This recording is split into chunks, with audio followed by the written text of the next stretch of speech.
રાજ્યના ગ્રામ્ય વિસ્તારમાં દીપડાનો આતંક જીવાપર ગામે વાછરડી અને વાછરડાનું મારણ કર્યું। દીપડાની હાજરીથી ગામ લોકોમાં ભયનો માહોલ છે। ગામની સીમમાં વન વિભાગે એક પાંજરું પણ મૂક્યું છે। છેલ્લા થોડા દિવસ થયા જીવાપર ગામમાં દીપડો આવતો હોવાનું ગામ આગેવાનો નિવેદન આપી રહ્યા છે। દીપડાના આગમનથી ખેડૂતોમાં પણ ફફડાટ વ્યાપી ગયો છે। તો જીવાપર ગામે એક પાંજરું પણ મૂકવામાં આવ્યું છે, જો કે હજુ આ દીપડાની પકડવામાં નથી આવ્યું।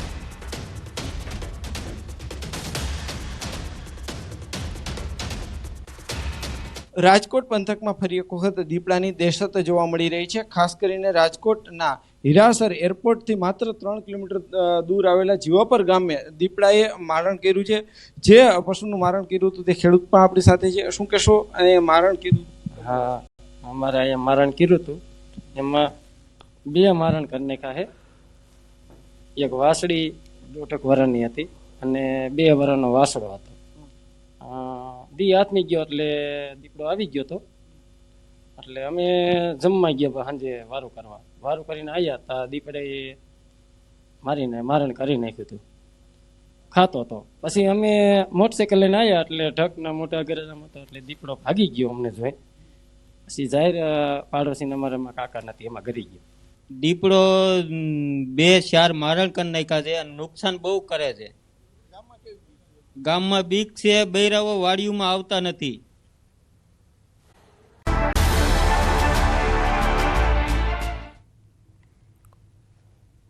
રાજ્યમાં ગરમીનું રૌદ્ર સ્વરૂપ જોવા મળી રહ્યું છે। મોટાભાગના શહેરોમાં 40 ડિગ્રીને પાર તાપમાનનો પારો જોવા મળી રહ્યો છે। રાજ્યના 6 શહેરોમાં 44 ડિગ્રીને પાર તાપમાન થયું છે। 24 કલાકમાં સૌથી વધુ તાપમાન સુરેન્દ્રનગરમાં નોંધાયું છે। 45.5 ડિગ્રી તાપમાન સાથે સૌથી ગરમ શહેર રહ્યું।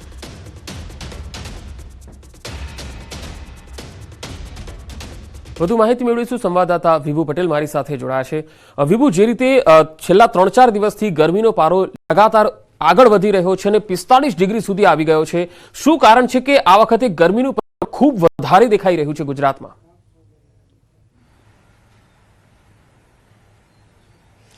પંકજ, અત્યારે ગુજરાતમાં કાળઝાળ ગરમી પડી રહી છે। લોકો ત્રાહિમામ પોકારી ગયા છે। 44 ડિગ્રી ઉપર ગરમી જે તાપમાન છે તે પહોંચી ગયું છે। આગામી પણ 4 થી 5 દિવસ ગરમી યથાવત રહેવાની છે। આપણે વધારે વિગત મેળવીશું। આપણી સાથે છે હવામાન નિષ્ણાંત આંબાલાલ પટેલ। કાકા, અત્યારે જે રીતે ગરમી પડી રહી છે, કાળઝાળ ગરમી પડી રહી છે, કેટલા દિવસ હજુ પણ આ ગરમી યથાવત રહેશે? હમણાં ગરમીમાં રાહત મળી રહેવી શક્યતા નથી।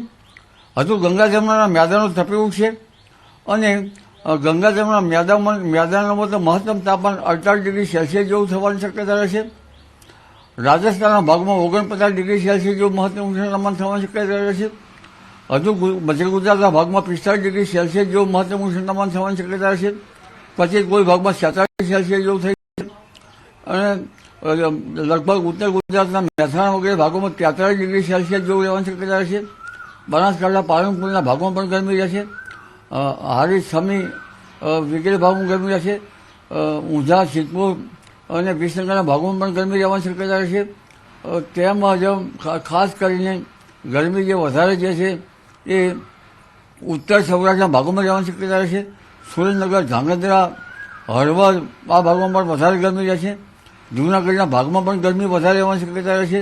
અમરેલીના ભાગોમાં પણ વધારે ગરમી રહેવાની શક્યતા રહેશે। ઈડર, વરસાડીના ભાગોમાં પણ ભારે ગરમી રહેવાની શક્યતા રહેશે। અરવલ્લીના ભાગોમાં ગરમી રહેશે। પૂર્વ ગુજરાતના ભાગોમાં, પંચમહાલના ભાગોમાં કંઈ ગરમી રહેશે।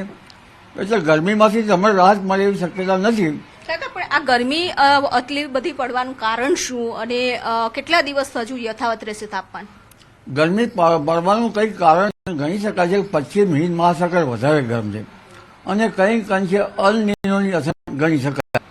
એટલે ગરમી હજુ લગભગ 26 સુધીમાં ગરમીથી રાહત મળે તેવી શક્યતા ઓછી છે। વચમાં કંઈક છે જ હવામાનમાં 1 ડિગ્રીનો ઘટાડો આવી શકે, પણ 26મી મેથી 4 જૂન વચ્ચે રોહિણી નક્ષત્રનો વરસાદ થશે અને આ વરસાદ આંધી વંટોળ સાથે થવાની શક્યતા રહેશે અને બેસતી રોહિણી વરસશે, તેમજ ઉતરતી રોહિણી પણ વરસશે। એટલે રોહિણી નક્ષત્રનો વરસાદ છે ગાજવી સાથે થવાની શક્યતા છે। ભારે આંધી વંટોળ પણ થશે। કાકા, પણ કહેવાય છે કે જો રોહિણી નક્ષત્રમાં શરૂઆતમાં વરસાદ થાય અથવા તો ઉતરતા વરસાદ થાય તો ચોમાસું સારું થાય છે। રોહિણી નક્ષત્રમાં શરૂઆતમાં વરસાદ થાય તો વાયુ ફૂંકાય છે, બીજા ભાગમાં થાય તો વાયરાના એટલા દિવસ ઓછા, પણ ઉત્તરથી રોહિણી નક્ષત્રમાં વરસાદ થવાની શક્યતા છે, એટલે વરસ સારું આવશે અને આ વખતે વહેલું આવવાની શક્યતા રહેશે. બલકે ચોમાસા પહેલા વાવાઝોડા પણ સક્રિય થશે બંગાળની ખાડીમાં, અરબી સમુદ્રમાં.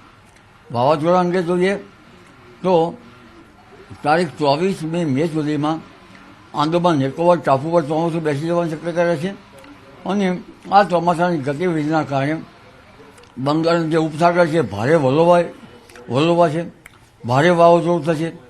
તારીખ 26 સુધીમાં તો આ વાવાઝોડું ભારે તબાહી એવું દક્ષિણ તટ ઉપર ભારે તબાહી મચાવશે. 120 કિલોમીટરની ઝડપે કે તેથી વધુ ઝડપે પવન થશે. લગભગ દક્ષિણ પૂર્વીય તટેથી પશ્ચિમ બંગાળના ભાગ સુધીમાં આની અસર થશે અને આની અસર ગજબની હશે.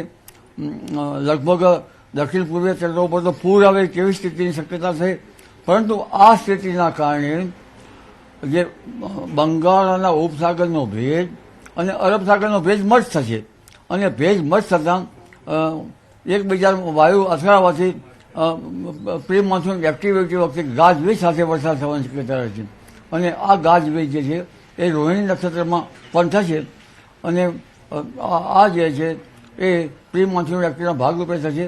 પણ બંગાળ ઉપસાગરમાં જે વાવાઝોડું છે એ તો ભારે થવાની શક્યતા રહેશે. એક સાયક્લોનિક સર્ક્યુલેશન અરબી સમુદ્રમાં પણ વાવાઝોડું સક્રિય થવાનું છે, એની ગુજરાતના વાતાવરણ અસર થશે. અરબી સમુદ્રમાં વાવાઝોડું લગભગ મેના અંતમાં ને જૂનની શરૂઆતમાં થવાની શક્યતા રહેશે.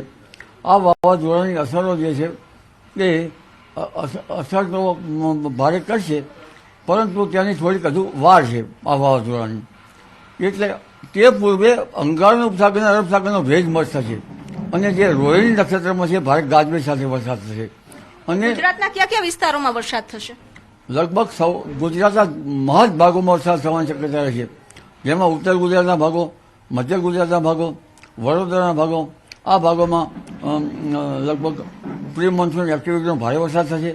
ઉપરાંત કચ્છના ભાગોમાં વરસાદ થવાની શક્યતા રહેશે, ઉત્તર સૌરાષ્ટ્રના ભાગોમાં વરસાદ થવાની શક્યતા રહેશે, સૌરાષ્ટ્રના વિવિધ ભાગોમાં પણ વરસાદ થવાની શક્યતા રહેશે. એટલે જે ચોમાસાનો પહેલા પ્રી મોન્સૂન એક્ટિવિટીઝનો વરસાદ થશે, તો ચોમાસાનો વરસાદ વિધિવત ગુજરાતમાં ક્યારે આવશે? પ્રી મોન્સૂન એક્ટિવિટીનો વરસાદ તો થશે રોહિણી નક્ષત્રમાં, પણ ચોમાસું વહેલું આવવાની શક્યતા રહે છે. ચોમાસું વરસાદ 7 થી 14 જૂનમાં મૃગશીર નક્ષત્રમાં આવવાની શક્યતા રહે છે અને સાથે સાથે અરબ સાગરમાં પણ ચક્રવાતની શક્યતા રહે છે. જે ચક્રવાત ઓમાન તરફ ન જાય તો દક્ષિણ સૌરાષ્ટ્રના ભાગોમાં ભારે વરસાદ કરી શકે છે. પણ તે પૂર્વે હમણાં જ જે બંગાળ ઉપસાગરનું ભારે ચક્રવાત થઈ રહ્યું છે અને અરબ સાગરનો ભેજ છે, તે ભેજના કારણે છે મધ્યપ્રદેશ સુધીમાં, પૂર્વીય ઉત્તર પ્રદેશ સુધીમાં અને દક્ષિણ ગુજરાત સુધીમાં વરસાદ થવાની શક્યતા રહેશે. જી વિભુ. તો પંકજ, જે રીતે હવામાન નિષ્ણાંત આંબાલાલ પટેલનું કહેવું છે 26 તારીખ સુધી ગરમીમાંથી કોઈ રાહત નહીં મળે, પરંતુ 26 બાદ જે પ્રી મોન્સૂન એક્ટિવિટીઝ થશે અને તેના કારણે વરસાદ થશે, વાતાવરણમાં પલટો આવશે. જી વિભુ, એક સવાલ બીજો એ છે કે 26 થી લઈને 4 જૂન સુધી તેમણે કીધું છે કે વરસાદ થશે. ખેડૂતો માટે આ વરસાદ કેવો રહેશે અને વાવણીની શરૂઆત કરવી હોય તો શું શરૂઆતનો જે વરસાદ છે ત્યાંથી જ શરૂઆત કરી દેવી જોઈએ વાવણીની?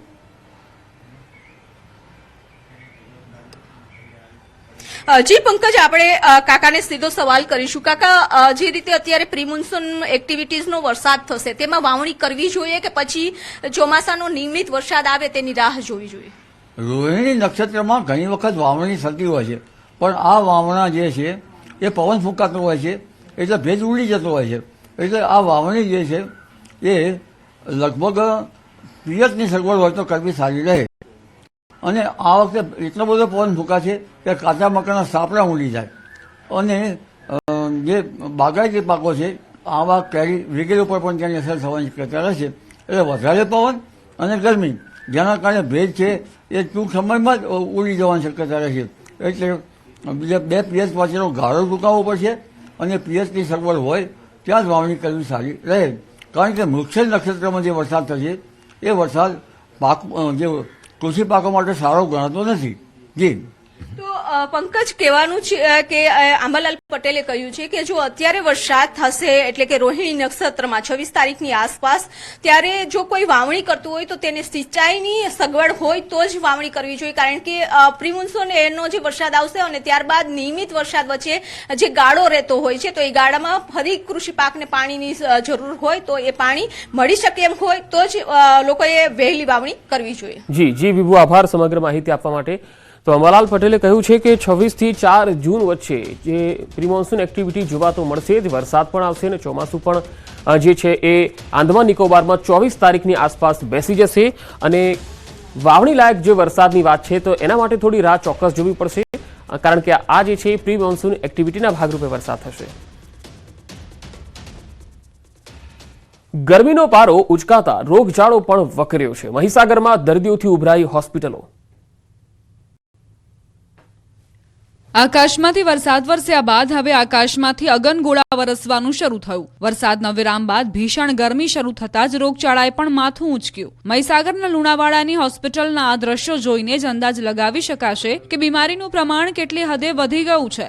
ગરમીને લગતા કેસો વધતા જ લુણાવાડા સ્થિત જનરલ હોસ્પિટલ ફૂલ થઈ ગઈ. હોસ્પિટલના જનરલ વોર્ડમાં પણ દર્દીઓનો ધસારો વધ્યો. દ્રશ્યોમાં જોઈ શકાય છે કે દર્દીઓને હોસ્પિટલની લોબીમાં ખાટલા નાખી સારવાર આપવામાં આવી રહી છે. હોસ્પિટલમાં અવ્યવસ્થાથી દર્દીઓને હાલાકીનો સામનો કરવો પડ્યો. જિલ્લાની મુખ્ય જનરલ હોસ્પિટલમાં મુખ્ય સર્જન ડોક્ટર જ નથી. સારવાર માટે દર્દીઓ 150 કિલોમીટર દૂર અમદાવાદ વડોદરા સુધી લાંબા થવા મજબૂર બન્યા છે. હાલમાં સરકારે કરોડોના ખર્ચે નવીન હોસ્પિટલ બનાવી છે, પરંતુ ત્યાં હોસ્પિટલ શિફ્ટ નથી કરાઈ. આ તરફ હોસ્પિટલના અધિક્ષક પણ સ્વીકારી રહ્યા છે કે ગરમીના કેસો વધતા દર્દીઓને પાછા મોકલાતા નથી, પરંતુ તેમને હોસ્પિટલમાં લોબીમાં સારવાર અપાઈ રહી છે. અવ્યવસ્થા નથી, પરંતુ તેમને સારવાર અપાઈ રહી છે.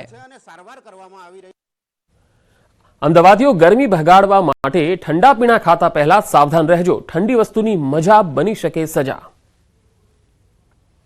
કાળઝાળ ગરમીમાં ઠંડા પીણા અને કેરીના રસનું વેચાણમાં ગરમાવો આવી ગયો છે. પૈસાના પુજારીઓ કમાવાની લાલચમાં લોકોના જીવને જોખમમાં નાખતા પણ અચકાતા નથી. ત્યારે આવા ભેળસેળિયાઓ પર અમદાવાદ કોર્પોરેશને તવાઈ બોલાવી. અમદાવાદમાં ગરમી વધતા રોગચાળાની ભીતિને પગલે આરોગ્ય વિભાગ સતર્ક બન્યું છે. અમદાવાદ શહેરમાં માથાફાડ ગરમીમાં લોકોને ઠંડા કુલ કરતી ઠંડા પીણાની દુકાનો પર એએમસીએ દરોડા પાડ્યા. લસ્સી, છાશ, મસાલા, તેલ, મેંગો મિલ્ક, કેરીનો રસ, શેરડીનો રસ, ખાદ્ય તેલ, બેકરી, મસાલા સહિતની વસ્તુઓના નમૂના લીધા. કુલ 92 શંકાસ્પદ ખાદ્ય ચીજોના નમૂના લેવામાં આવ્યા. ત્યારે અમદાવાદીઓ બહારનું ખાતા હોય તો સાચવજો. રાજકોટના ગ્રામ્ય વિસ્તારમાં દીપડાનો આતંક. જીવાપર ગામે વાછરડી અને વાછરડાનું મારણ કર્યું. દીપડાની હાજરીથી ગામ લોકોમાં ભયનો માહોલ છે. ગામની સીમમાં વન વિભાગે એક પાંજરું પણ મૂક્યું છે. છેલ્લા થોડા દિવસ થયા જીવાપર ગામમાં દીપડો આવતો હોવાનું ગામ આગેવાનો નિવેદન આપી રહ્યા છે. દીપડાના આગમનથી ખેડૂતોમાં પણ ફફડાટ વ્યાપી ગયો છે. જીવાપર ગામે એક પાંજરું પણ મૂકવામાં આવ્યું છે, જો કે હજુ આ દીપડાની પકડવામાં નથી આવતું.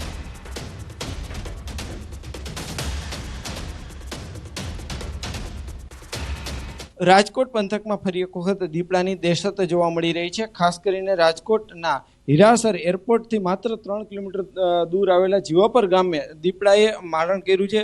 જે પશુનું મારણ કર્યું હતું તે ખેડૂત પણ આપણી સાથે છે. શું કહેશો? અને મારણ કર્યું? હા, અમારે અહીંયા મારણ કર્યું હતું. એમાં 2 મારણ કરી નાખ્યા છે. એક વાસળી 1.5 વર્ષની હતી અને 2 વર્ષનો વાસળો હતો. દી હાથમી ગયો એટલે દીપડો આવી ગયો હતો. એટલે અમે જમવા ગયા સાંજે વારું કરીને આવ્યા હતા. દીપડાએ મારણ કરી નાખ્યું હતું, ખાતો હતો. પછી અમે મોટરસાઇકલ લઈને આવ્યા એટલે ઢકના મોટા ગરજામાં હતો એટલે દીપડો ભાગી ગયો અમને જોઈ. પછી જાહેર પાડોશીને અમારા કાકા નથી એમાં ગરી ગયો. દીપડો 2-4 મારણ કરી નાખ્યા છે અને નુકસાન બહુ કરે છે. ગામમાં બીક છે, બૈરાઓ વાડીઓમાં આવતા નથી.